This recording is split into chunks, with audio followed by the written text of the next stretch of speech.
자, 여러분들 죄송해요. 여기 보시는 분들은 우리 베르니케 영역과 관련되어 있는 실업증과 관련된 지문 여기 몇 문단부터 이 3문단부터 보시면 될 것 같아요. 미안해요. 네. 정말 죄송해요. 제가 일부러 그랬던 건 아니고요. 여기 있는 앞에 있는 친구들이 몇 신분 동안이나 옷 얘기를 하는 바람에 이게 제가 휘말려가지고 제 탓이 아니에요. 여기 있는 이 못된 학생들 때문이에요. 못된 학생들. 하여튼 선생을 놀락하는 이래서 이 교육권이 지금 무너지고 사회가 무너지고 그런 상황이 이루어졌다 이겁니다. 어, 성민이 졌다 그러면 지울 거라니까.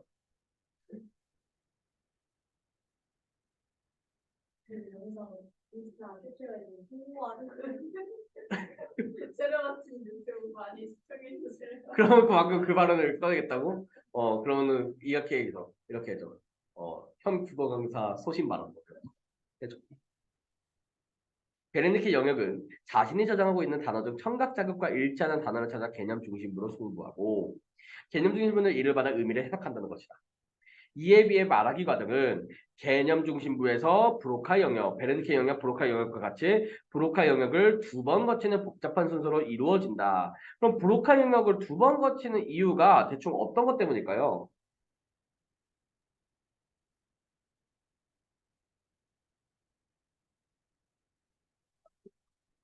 왜요?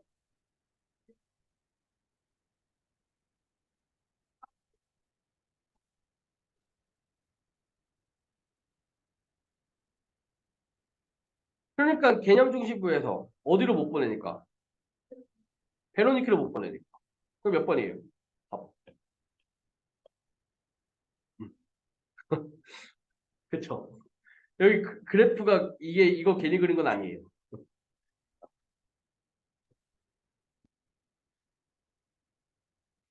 의미 형성 말하기 과정이에요. 브로카 영역 거쳐서 베르니케 영역으로 송부. 베르니케 영역을 이에 해당되는 단어를 찾아 브로카 영역으로 송부. 마지막으로 브로카 영역에서 이를 조합해 문장이나 발화 만들기.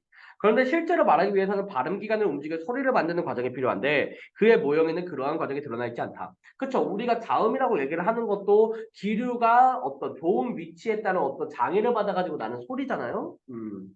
또한 그는 개념 중심부를 새롭게 추가했으나 그것의 정확한 위치를 규명하지 못했다는 거죠. 나중에 추가했는데, 그쵸? 1번, 실어증은 후천적인 내선상으로 인해 언어 처리에 장애가 생기는 증상 맞죠? 2번, 실어증 환자에 대한 연구를 바탕으로 언어 처리 과정에 대한 이론이 발전했죠?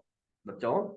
3번, 베르니키가 제시한 모형은 오늘날 언어 처리 과정의 표준형으로 인정받고 있다. 표준형이라는 단어만 찾아봐요.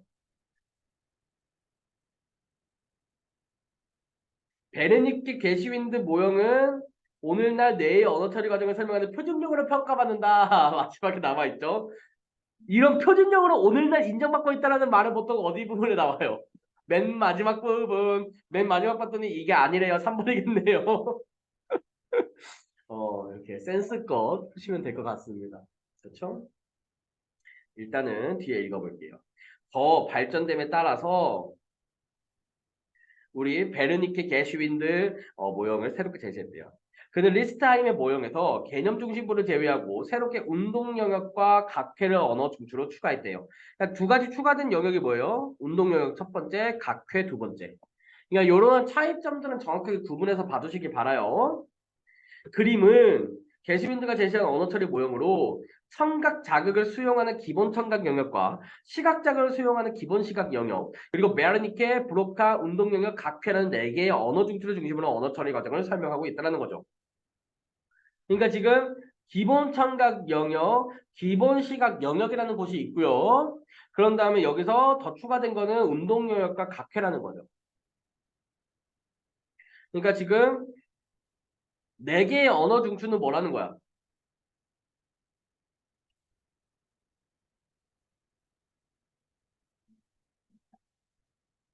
운동, 브로카, 베르니케, 각회라는 거죠. 게스윈드는 기존의 모형에서 개념 중심부를 제외하는 대신 그러니까 제외된 것도 뭐예요? 개념 중심부는 제외됐네요. 삼각 형태로 단어가 저장되어 있는 베르니케 영역에서 그러한 기능도 함께 한다라는 거죠. 베르니케 영역에서 뭐도 같이 한대요?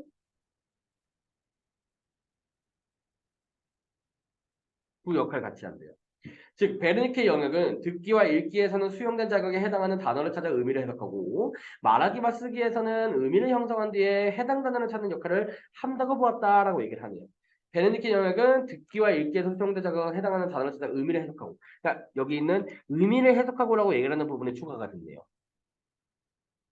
말하기와 쓰기에서는 의미를 형성한 뒤 해당 단어를 찾는 역할을 한다. 그러니까 각각의 영역이 다르죠. 근데 이 모든 영역이 다 베르니케 영역에서 이제 담당한다는 거예요. 브로카 영역은 단어를 조합하여 문장이나 발화를 생성하는 역할 외에 말하기나 쓰기에 필요한 운동 프로그램을 만들어 운동 영역으로 송부하는 역할. 그러니까 브로카 영역은 운동 영역으로 송부한대요. 그리고 운동 영역은 브로카 영역에서 받은 운동 프로그램에 근거하여 말하거나 쓰기에 필요한 신경적 지시를 내는 기능을 담당한다. 운동 영역은 뭘 담당하는 거래요? 신경적 지시 내리기. 각각의 어떤 그 요소들이 그냥 아니, 뭐라는 거야? 그 영역들이 하는 역할에 대해서 명확하게 좀 알아주실 필요는 있을 것 같아요.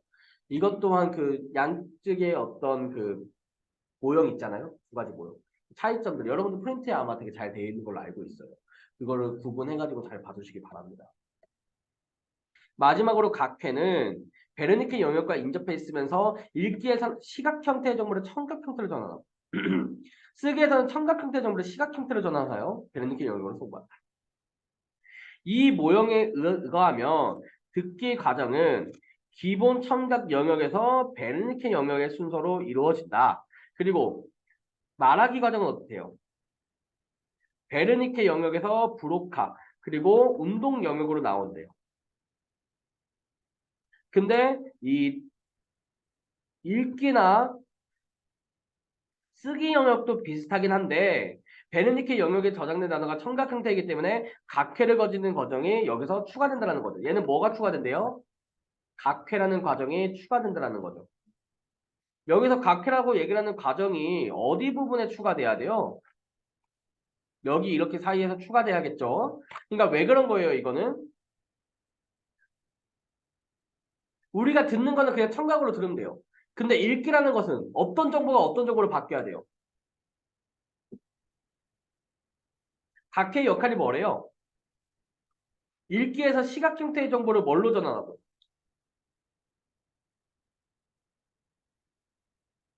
쓰기에서 뭘로 바꿔주고 이렇게 바꿔주는 역할이 필요하대요. 그렇잖아, 맞잖아. 우리가 듣는 거는 야 배수빈 하면 그냥 들어. 눈에 보여? 안 보이잖아. 근데 읽기는 뭐가 필요해? 앞에 시각으로 돼 있잖아. 그걸 뭘로 바꿔줘야 돼? 청각으로. 그런 과정이 필요하다는 거죠. 사실 뒷부분이 확실히 조금 더 발전된 형태인 것 같긴 해요. 좀 더 논리적이죠.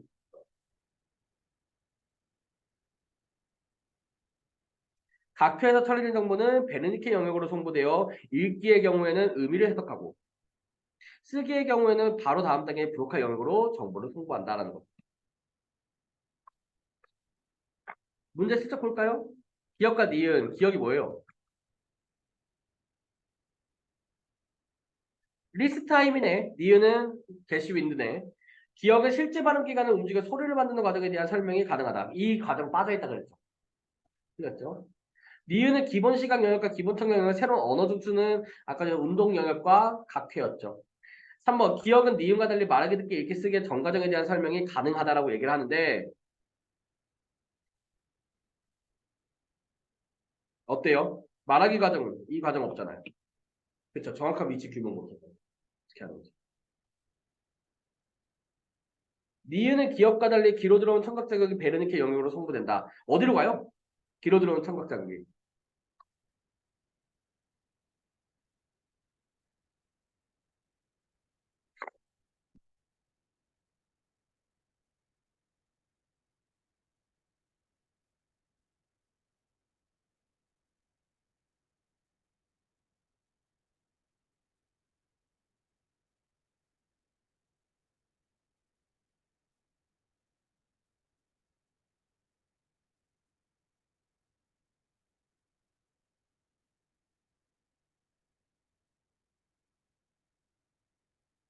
어디로 가요? 베르니케 영역이 아니라 먼저 기본 청각 영역. 그런 다음에 베르니키로 가죠. 여기 보세요. 여기. 이 모형에 의거하면 기본 청각 영역에서 베르니키 영역의 수술이 이루어진다고 나와 있잖아요. 응? 응.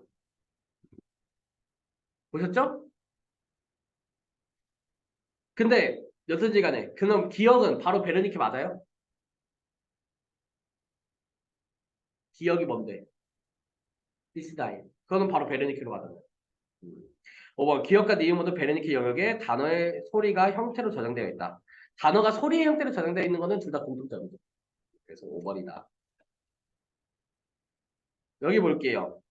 쓰기 과정. 쓰기 과정에 대한 설명이네요. 쓰기 과정이면은 이거 문제로 나온다면 요거 진짜 나올 수 있겠죠. 쓰기 과정이 아니라 뭐 예를 들어 말하기 과정. 뭐 이런 식으로. 쓰기 과정, 쓰기 과정, 쓰기 과정. 읽기나 쓰기 과정도 듣기나 말하기 과정과 유사하지만 쓰기는 그러면 일단 뭘 봐야 돼요? 말하기 과정.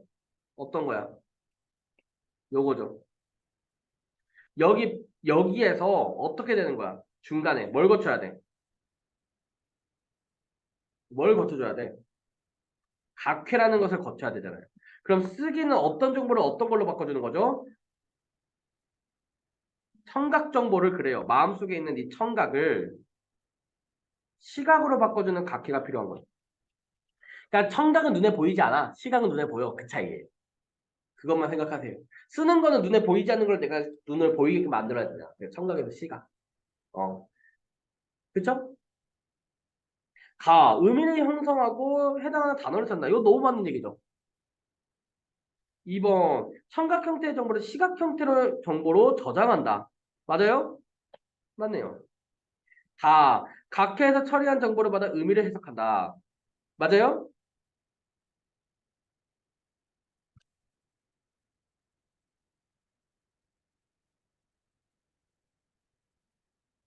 의미를 형성한 뒤에 해당 단어를 찾는 역할이죠. 쓰기 과정이잖아요. 요 과정이죠. 그러니까 몇 번이 답이다? 한 번이 답이다. 음. 나 쓰기를 하는데 필요한 운동 프로그램을 만들어서 전달하면은 그런 신경전 실시를 내리는 건 운동 영역이다. 라고 얘기를 했죠. 와! 그쵸? 21번 몇 번이냐?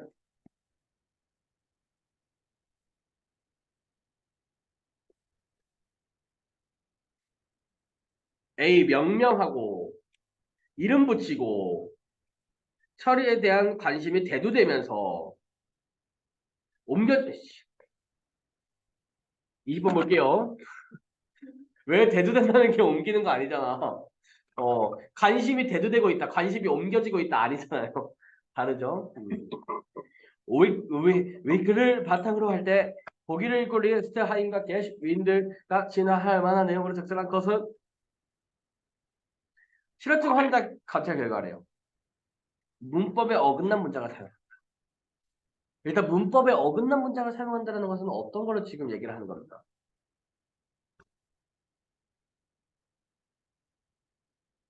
네, 넘기게 일단 조사나 어미를 제대로 사용하지. 단어를 조합하여 문장을 잘 만들지 못해. 딴 거는 모르겠고요. 일단 뭔가 단어를 조합하는데 문제가 생겨. 단어를 조합하고 조사나 어미를 사용하고 문법. 그러니까 여기 있는 것들이 대부분이 다 단어 조합과 문법과 관련되어 있는 설명이에요. 이거는 뭐예요? 요 두 가지 실어증은 어떤 거, 이 실어증은 어떤 거에 대한 얘기예요? 우리가 발화를 합니다. 근데 문장 성분 같은 것들을 제대로 만들어내지 못해요. 그러면 어디에서 지금 문제가 생깁니까?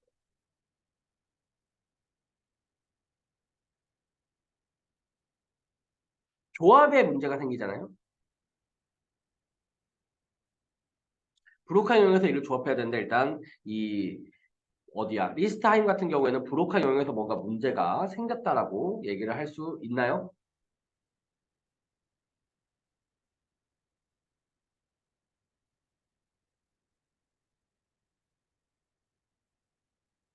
있겠죠? 어, 수빈아 이해한가? 아니 단어를 조합하여 문장을 잘 만들지 못한대. 막 이런 것들. 이런 것들 못한대. 근데 뭔가 이런 단어들을 조합하는 과정은 어디서 거쳐? A에서. 브로카 영역에서 조합한다잖아요. 근데 이걸 못하는 거 아니야. 그러니까 A는 일단 어디에 문제가 있다고 보겠어? 브로카에 문제가 있다고 생각하겠지. 그러면은 여기서 이 B 부분은 어디에 문제가 있다고 얘기하겠어요?